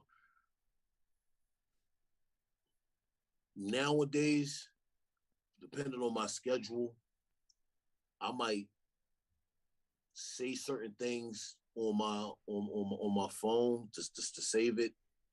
I ain't gotta type it, just use the voice memo and whatnot. But it depends what mood I'm in and how much time I got. Yeah. Then some days I'm just sitting here in the studio, you know what I mean, for hours, just listening to the same beat and you know what I mean, let it talk to me. I don't rush a process. You know what I mean? That's the beauty of having your own shit too. You ain't gotta rush. Yeah. You know what I mean? Yeah. So I'll give you another question now. So, you know, I know that you come from a musical background. with your brother being Buddha Monk and your dad being a DJ and stuff, and other family members. So and you have a lot, as you said earlier, you like to listen to a lot of different music. So what genre would you, if you, I don't know if you would, or so let's say if you wanted to, would you kind of like to dabble in next if you were going to? I dabble. Well, see, that's the thing. I have tried other genres. I have done rock songs without me screaming, like the death metal shit. I Yeah, have, you know what I mean? I did like hip hop rock. I have done EDM, song called Sanctuary. Um, um, my soul on paper, I did that with Audio FX from the UK. yeah, Um, right now, I'm gonna be honest with y'all. I'm like I write songs for other people. hmm. You know what I mean?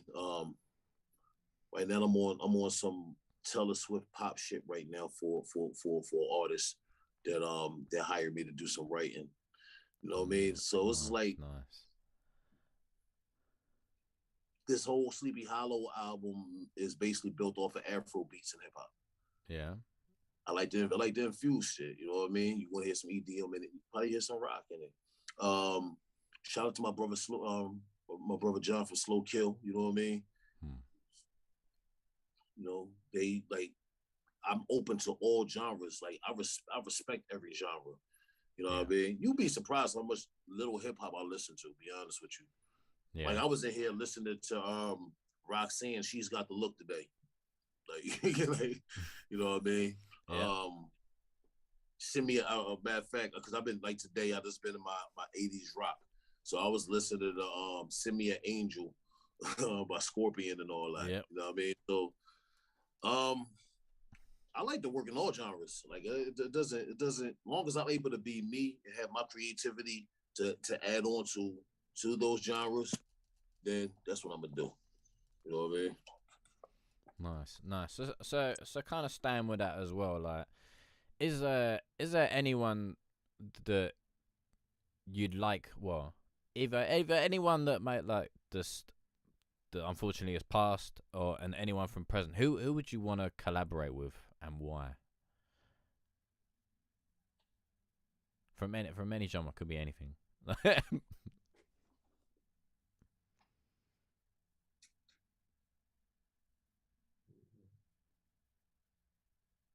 No. I mean, Okay. I work with any and everybody. I mean, Oh yeah, but there here's the must there thing. must there must be someone that you'd be like, you know what? I'd really like to. Like, No, because I mean, I'm open to any and everybody. Well, let me say that. hmm. Here's the thing. I got a chance to have a couple records with my favorite artists, Yeah. which was Killer Priest. I told y'all Buddha not the one that found me. Priest was. Yeah. Yeah. You know what I mean? Um, we got 4 tracks together. I love Snoop Dogg's music. Hmm. That's the big homie. Yeah. I got records with him. Damn. Yep. Now, the person I would say I can't because he's gone. He's gone. That was me, Prince. Yep. You know what I mean? Can't do it. And I don't want to AI. sample his family, and I don't fuck with Marvin Gaye family like that because they suing everybody. Yep. So, um, but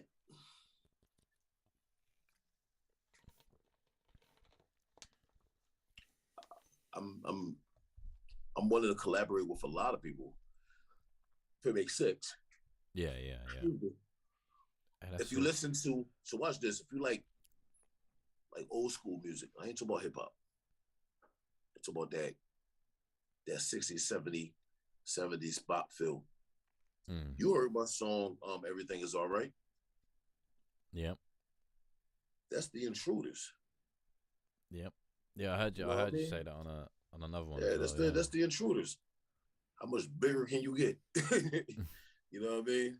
Mm. Um, right now, like you're. I don't know if I should put this out there, but I will. I'm politicking with Sean Rivera from the group As Yet. Yeah. You know what I mean? Like that's like because I'm an As Yet fan. So when I found out, like I met him at the music conference. Rob Schwartz told you everything comes back full circus. Yep. You know what I mean? And he was cool. You know what I mean? We busted up. We chilled the whole weekend. So right now, that's something that's on the table. You know, nice. But outside of my 144 family or the Brooklyn Zoo, or Zoo Bullies, ain't, you know what I mean? I wanted to do something with my brother Stunner TNG. We just did and released a song called Ghetto. Yep. You know what I mean? Nice. So yeah, it's not like I don't want to work with people. It's just that when you ask the question of who you want to collaborate, to me, I collaborated with the best of them already. You know what I mean? And I'm gonna be honest with you. I love working with the common, like I'm not gonna say common, but the everyday artists. You know what I mean? Yeah. No, I do. I can definitely understand that. All right. Well, I've noticed I've probably kept you a little bit longer. So my apologies. There's no need to, bro. I said I'm here, bro. All right. Well, I don't know. I know it's been quite long, so I wasn't, Nah, man, we good. I wasn't sure. Good. It ain't. Yo, listen, I'm on your time, bro. I'm good. Oh, okay. All right. Well.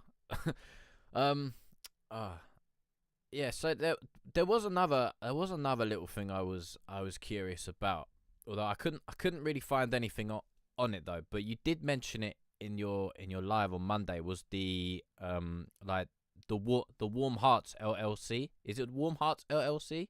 And giving back to the community and stuff like that. I wonder if you could just explain that to me a little bit more, if that's all right. Well, what it is started 10 years ago. Started in the Poconos of Pennsylvania. Suzanne Marie helped start it with me, and I said I want to do something different. Like it can't just be this. Yeah. Like there has to be a give back. So we did a clothing drive for abused women and children that was living in the shelters. Now, the problem with the first one was the day that I was supposed to go back, like I was supposed to go up there to help deliver the clothing and all that. Yeah. I found out I had sciatica. Oh, damn. 2 days prior. And I didn't know what it was. I just knew I couldn't move the bottom half of my legs. Like I had to crawl everywhere. Jesus. Which is weird, going to the restroom. So that's crazy, man. But I don't like, listen, when I say I'm gonna do something, I like to stand firm of that's what I'm going to do. Yeah, stand firm on your word. So we did it again. And this time I made sure I was there. And it's been going, we just getting it started right back up, because now, like I said, it's a different game from before. You know what I mean? Like, I knew things, but I didn't know the logistics of things, you know what I mean? Of how to run an LLC, because it wasn't, at that point in time, it wasn't LLC. Now it is. And, having certain documents, together, tax purposes. And I'm not doing it for the taxes. Like, it's a tax breakdown, it's cool. That's not why I'm doing it. You know what I mean? But now we putting together not only the clothing drives, but doing little free concerts and whatnot. Bring hope to people. About 4 years ago, maybe 5 or 6. Who knows? Time flies. Me and Fire Nation did the Ronald McDonald's house, where we took 100 coloring books and 100 packs of crayons. We sat there, And it wasn't, it wasn't a big turnout, but it was a good turnout. You Yeah. know what I mean? Because that's private. So we was in the play, activity room, and we just colored. It wasn't about the music. It was about them youth having a joyous time at that moment, and something that they can remember for the rest of their life. Yeah, a memory. Yeah. Yeah. My I don't know if you just saw the chat, but Mike just wrote in there, first show we did together. First show we did together here was to raise money for a local family in my town. Man has a great heart, one of the realest souls you'll ever have a chance to meet. Yeah. And that's why that's why I like Mike. I like Mike. Like with Mike, like his heart. He doesn't understand his heart is his strength. Because yeah, Mike, I'm gonna put it out there. He doesn't realize that his heart is his strength, right? And when I say that, it doesn't matter what we've been through as people. Yeah. Right? When you're able to overcome because you understand already, you know what I mean? Yeah. And you're starting to do things selfless, right? Because he's very selfless. He will give you the shirt off his back. He throws charity events in his hometown. Nice. He has to understand that's his strength. Because he's not doing it for he's not doing it for him. Yeah. You know what I mean? Mike is literally doing it because he understands and he wants to give back. You know what I mean? And that's like, yo, me and Mike had a conversation. Right after the show. And I seen his whole outlook, right? And we got to know each other over that weekend. We got the chance to build, kick it, and all that. Yeah. I remember driving home from the event. And I was like, yo, you got a brother. You know what I mean? Like, I was like, yo, you my brother now, bro. And his main thing was, shit, we had a lot of conversations, yeah. But I was like, yo, I said, nah, you bro, like, I don't worry about everybody else. Like, yo, you got a brother. It's how you need advice and a call. You just want to call or bust it up. Holler at me.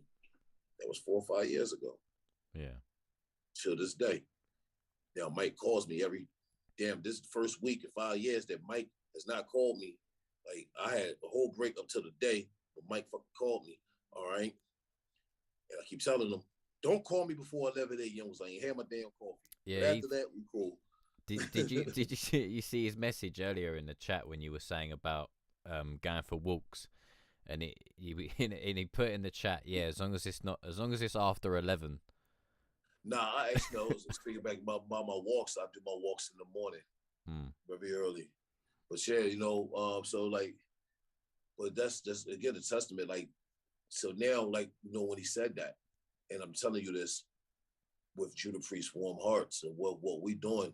And earlier I also said that I'm around like-minded individuals. You see how that ties? Yeah. Well, it's, you know what I mean? Yeah. Go on. Yeah.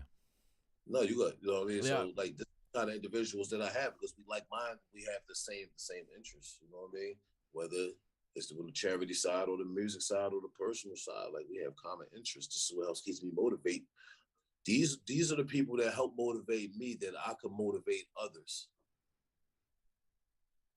It's just I'm on my Mufasa. It's the circle of life.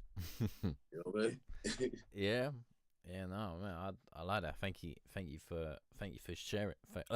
Thank you for sharing that. I appreciate that, because I heard you say about it, and I was like, oh, what's that? So yeah, no, thank you. I appreciate that. But yeah, so also that kind of ties in as well with like any. I know a lot of people ask this question, but any advice for like whether it's aspiring musicians yeah, we'll say aspiring musicians. Any advice for like people just starting out, or maybe getting to that bit where they're not sure. Listen, the first piece of advice I'll give anybody is you gotta understand what you're getting into first. You know what I mean? If you just like, so I do hip hop, do rap, right? But I know the foundation. You see what I'm saying? Yeah. I know who opened up the door, who kicked the door open. I know the elements. You know what I mean? Now I know the business. You got to have that kind of consistency to work every day on learning something new about the genre or the craft that you're getting into. You know what I mean? And the other one is just like, yo, just be humble. Like, real talk. This is a snakish ass industry. You know what I mean? But see, the more you know, the more you know, you can't unknow it. You know what I mean? So you can be able to determine what's right for you, what's wrong for you, and not just worry about one man or one woman's thought on it, because and just make sure you surround yourself with individuals who has the like mind and the like heart as yourself too. Because if you got any branches on that tree that's wobbly, that's the crab in the barrel effect. You get all the way to the top, it's gonna pull your ass all the way back down. You know what I mean? And just be able to communicate. People don't understand. People take it as a joke when I tell them, when you writing and recording and all that, that's only 10% out of 100. So that other 90 is really about knowing the business. You know what I mean? Yeah. Because the business, and then when you know the business, you know where to put the investment at. Y'all think y'all go to Fiverr.com paying $5, $20, $30, $40, $100 for some streams that don't fucking count. Whereas though you can stack that bread, make sure your song's registered, make sure your song's copyrighted, and then put it into a real promotion, hire an SCO. You know what I mean? Stop paying on to get on these dumbass local shows. The fuck is you paying for? Now, if you were like, I'm so tall, if you established, now if you starting out, I get it. But if you paying to get on the same shit, it's like 15 years you doing the same shit. You know what I mean? Yeah. This is not. You're just handicapping yourself right now. Don't be scared to venture out of your home city. Definitely. You know what I mean? Then, and the craziest thing is this: the shit that's going to protect you in the industry costs less than nothing, right? So you can sign up for BMI, and you can get your writer side free. You know what I mean? But then you got to pay $150 for the publishing side. Pay it. You're gonna make that money back. You know what I mean? In 4 months. Yeah. Right. ASCAP is $100, $50 for writers, $50 for publishing. Yep. The MLC is free. Sound Exchange is free. Song Trust is $100. Yeah. And for all those artists that's on here, DistroKid does not have no fucking publishing company. That shit is not real. Okay? Go get some real fucking publishing. Yeah, take the ISRC numbers and then put them in into the things. Yeah, but see, like even there's a manipulation to that. Yeah.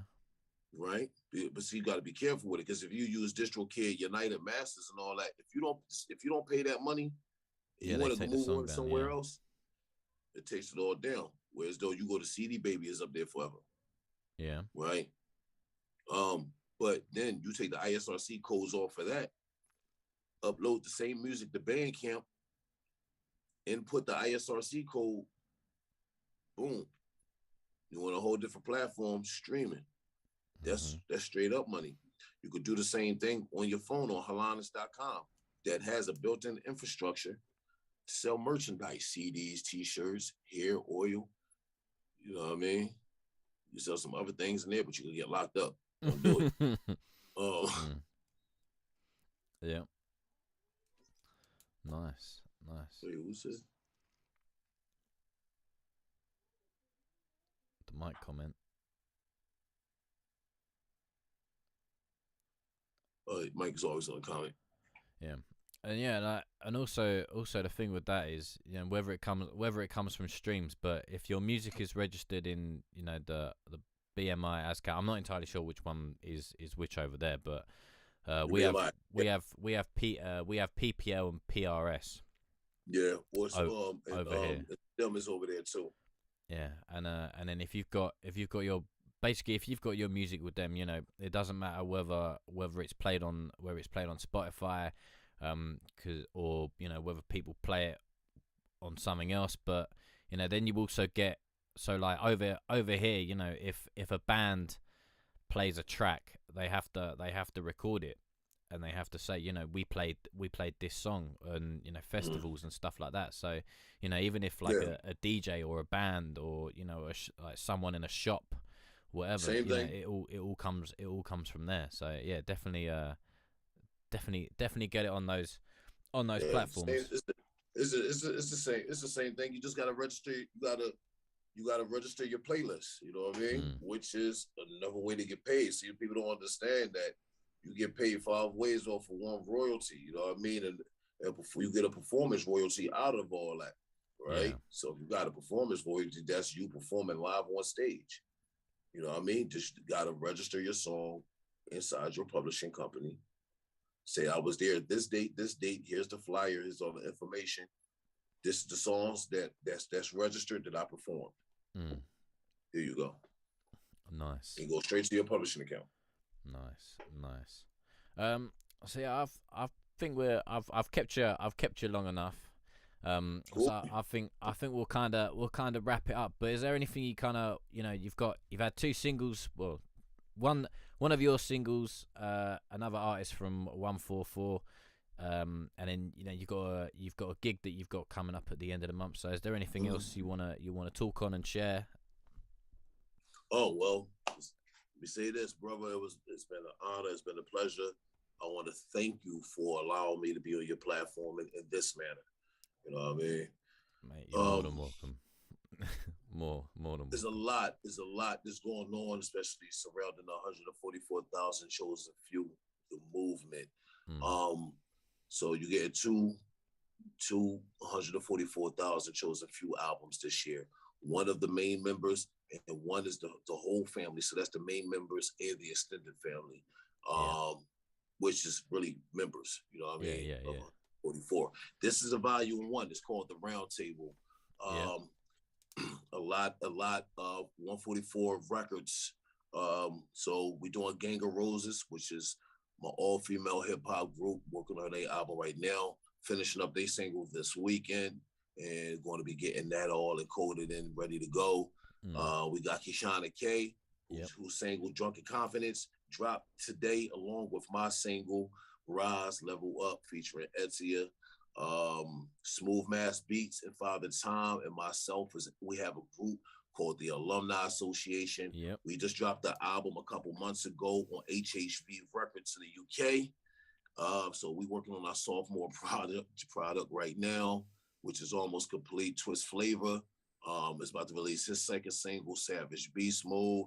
I have a single from another R&B artist of mine, Selah Hayes, that's going to be coming up very, very soon. And Father Time is in the studio working on his solo, and so is Smooth Mass Beats. So it's going to be a lot as far as the 144 and the collective. And even like Sabrina Resurrector, he has new music coming out.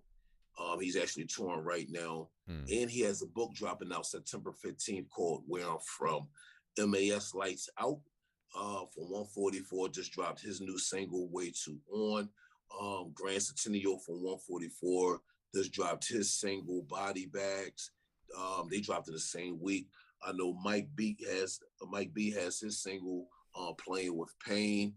Who am I missing? Who am I missing? Nobody. Nobody. Lovely. Yeah, we got it's a lot. You know what I mean? And Definitely we sounds an just want to keep eventful it. year. Yo, we really like, to be honest with you, as far as my albums and everything, like Sleepy Hollow, like I said, is 95.5% done. Mm. But at the same token, outside of what I recorded for this album, I have 300 songs already in the stash and unreleased. Yep. So who knows? I could be doing something, you know, like surprise album. Who knows? I mean, I might just drop some. I don't know. I do weird shit. You know what I mean? But outside of that, man, you know, like I said, man, this 144. You know what I mean? This one I'm about right now. I have agreed to. I talked to my brother, so I will be doing. I will be appearing on the Brooklyn Zoo album. I will be appearing on the Zoo Bullies album. So we working on that. I've been in contact with my brother, G. Clef the Mad composer from Chamber Music Records. We have a couple singles coming out together that I featured on with my man Just P, featuring me, Solomon Child, Buddha Monk, and G. Clef the Mad composer. So do be on the lookout for that. Shout out to Fire Nation. She in the building. You late as hell. You missed a good bit. Yeah. This is my sister right there. But yeah, so you know, Fire Nation is actually she's released her single Writer. She's working on her new music coming up, Moody 144. This Thing on Me single is already out. He's under Fire Nation's imprint, Miller Fire, but he has a new single coming out called Wanna Have Fun. Yeah. Kishana K Drunken Confidence video should be out in the next 3.5 weeks. And I'm actually thinking about doing an album on my kids do an album. Yeah. Yeah. My daughter been bugging me like you 12, leave me alone. This industry's not for you. But you know, like yeah, my main focus outside of all that, because a lot of the products is being recorded at the same time. My focus now, because my album is 95.5% done. The 144 Family album is all the way done. We are about 15 songs deep for the 144 main album. So now I'm putting my focus into the Gang of Roses to get them to a 95 percentile within the next month or so. Yeah, you know what I mean? So, but I will let y'all know that their first single is the title Femme Fatale, which is going to be produced by Smooth Mass Beats. You won't be the first one to get it, though. Okay. You won't be the first one to get it. Stop it. Come on, Stop man. it. Hey, yo, I'm not even going to front, bro, because I never do things to be like, hey, we friends, let's do it. So when I sit like, so if you remember the post, I was like, oh man, I didn't even know you was going to do this. No, that was organic as fuck, because I was just sending it to you. You know what I mean? Like, yo, man, this for you. You know what I mean? So I really appreciate that. That meant a lot to me when you did those reviews, because I was just like, yo, let me just send this to the homie. You know what I mean? Because I got you included in all my disbursements. Hey, man, you're more than welcome. To be honest, that's what I thought you meant when you said review. I was like, yeah, all right. And then when I did the rights and stuff, that's what I thought. That's so yeah, mate. You're more than welcome. You are more than welcome. But yeah, and then you got the gig at the end of the month, on the 30th with featuring Kishana K and also Mike B as well. Do you wanna say a little bit about that? So my tour, The Legend of Sleepy Hollow, started in Hanover at the Black Rose Ballroom along with Mike B. So the second show is coming up in Philadelphia, June 30th, at the Fire 401 West Girard Avenue, Philadelphia, PA. So we got Kishana K on stage, MAS Lights Out, the real Mike B. A lot of the artists from Who Mag, Shireen, Sienna Cialis is going to be on there.